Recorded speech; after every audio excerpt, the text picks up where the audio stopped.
听到马兰说自己已经出狱，萧初然立刻松了口气，激动不已地说道：妈，你现在在哪？叶晨有没有跟你联系？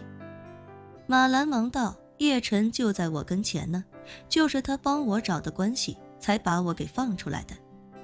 萧初然心中格外开心，连忙说道：妈，那你赶紧跟叶晨回来吧，你不知道这段时间我有多担心你。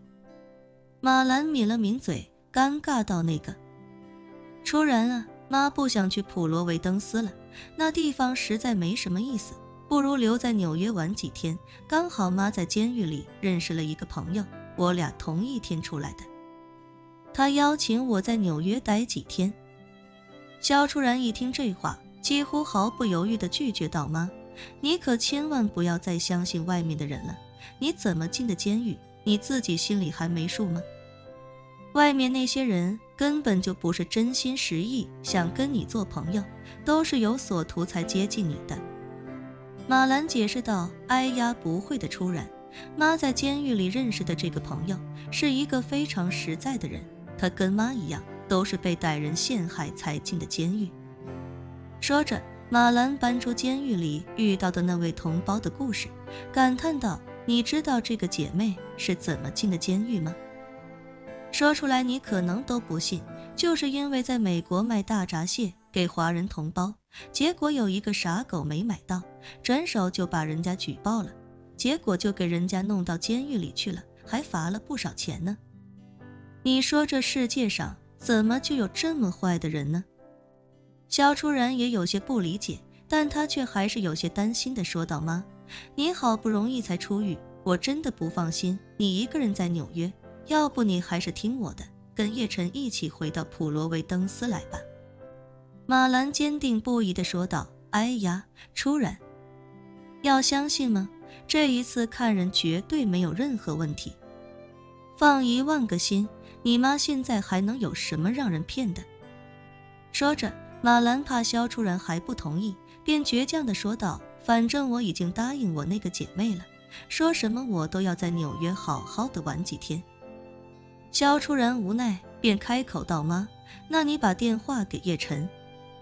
好，马兰赶紧将手机递给叶晨，随后冲他使了个眼色。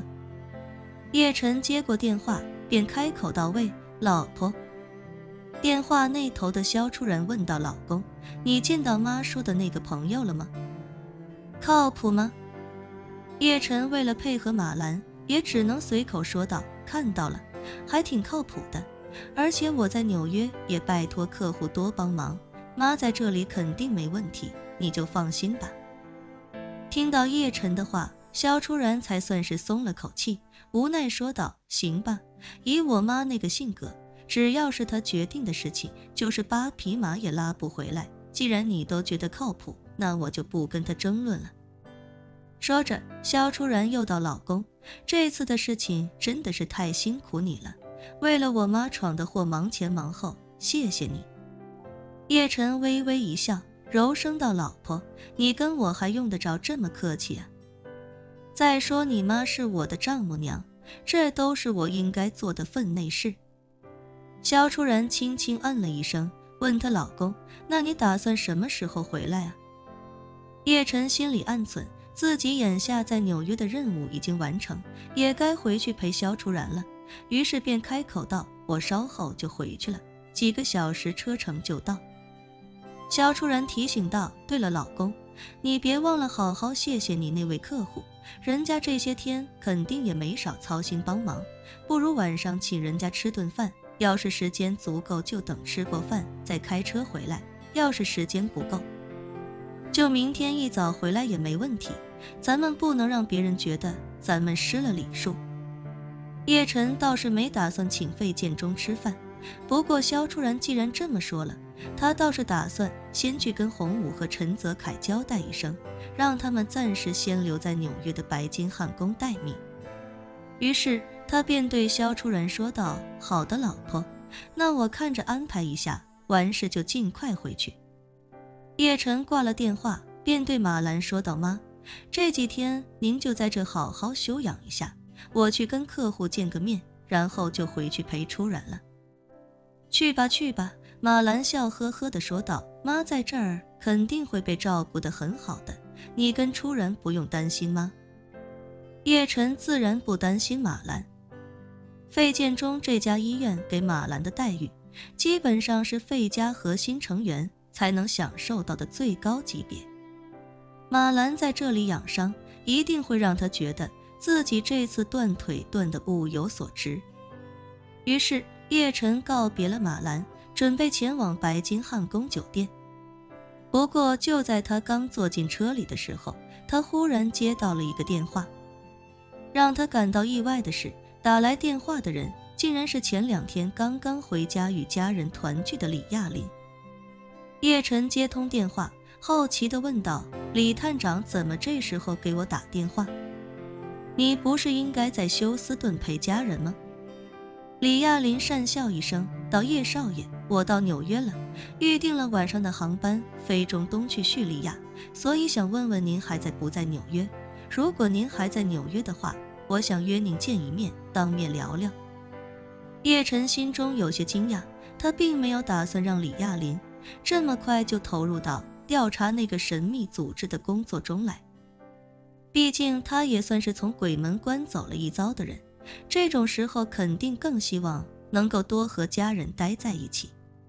所以叶晨给他留了至少1周以上的时间，先与家人团聚。可是满打满算，这也才刚过去2-3天，李亚林竟然就已经到纽约了。不过叶晨倒是没有在电话里询问太多，而是非常爽快地说道，既然这样的话，那我们就约在白金汉宫见面吧。李亚林不假思索地说道，好的叶少爷，那我现在就赶过去跟您面谈。20分钟之后，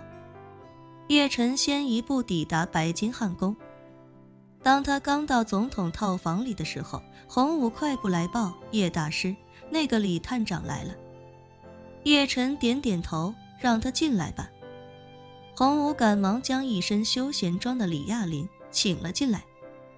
一见叶晨，李亚林便满是尊崇地向他拱了拱手，恭敬道，叶少爷，咱们又见面了。叶晨微微一笑，指着面前的沙发说道，李探长请坐吧，不是给你留了1周以上的时间在休斯顿跟家人团聚吗？怎么这么快就准备去叙利亚了？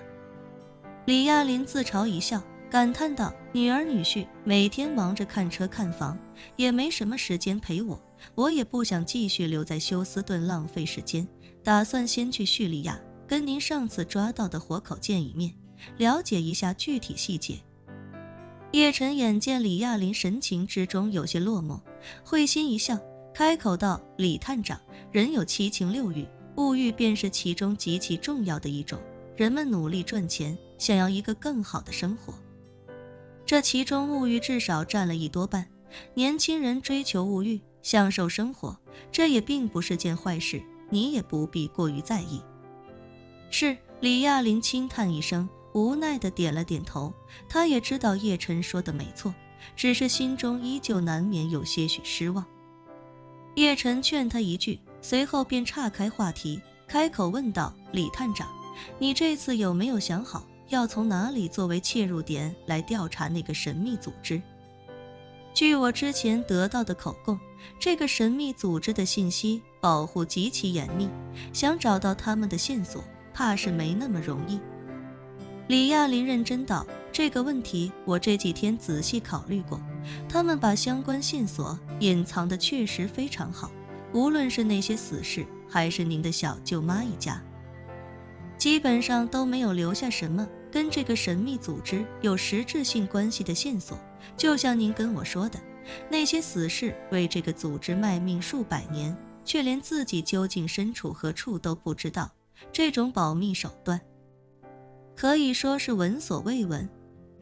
说着，李亚林又道，不过我觉得可以先从大范围一点点进行缩小，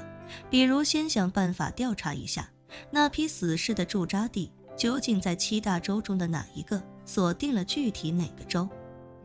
再想办法进一步细化。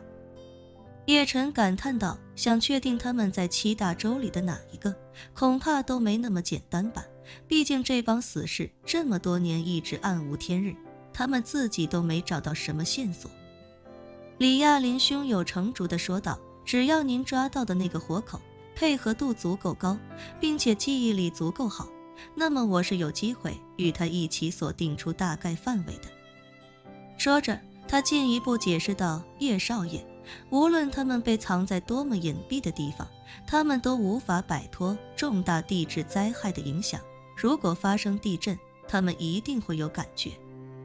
而发生在这个世界上的每一场可被探测到的地震，相关部门也都有明确的记载。所以现在的问题就是，他们肯定记得发生过多少次能够感觉到的地震，可问题是，他们没有准确的时间轴，也没有外界的信息加以佐证。说着，他从包里拿出一份打印的文件，递给叶晨，开口道，叶少爷，这是我这2天统计出来的，最近20年里全世界发生的重大自然灾害，其中以严重的海啸、地震、台风为主。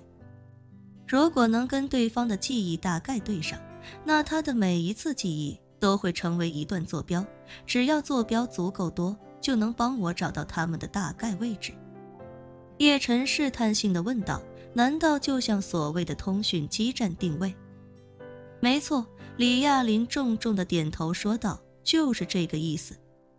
每对应上一次重大灾害，就能一定程度上缩小他们的范围。如果能对应上印尼大海啸，那就证明他们所处的区域在印尼海啸的覆盖范围之内。如果还能对应上11年的日本海啸，那他们所处的区域就在2次海啸覆盖范围的重叠部分。这样一来，找到的线索越多，定位就越精确。叶晨不由赞叹道，李探长果然是闻名全美的华人探长，这种办法都能想到，看来你查出他们的具体下落，应该只是个时间问题。本期视频结束，欢迎订阅我的频道，这样就不会错过精彩内容。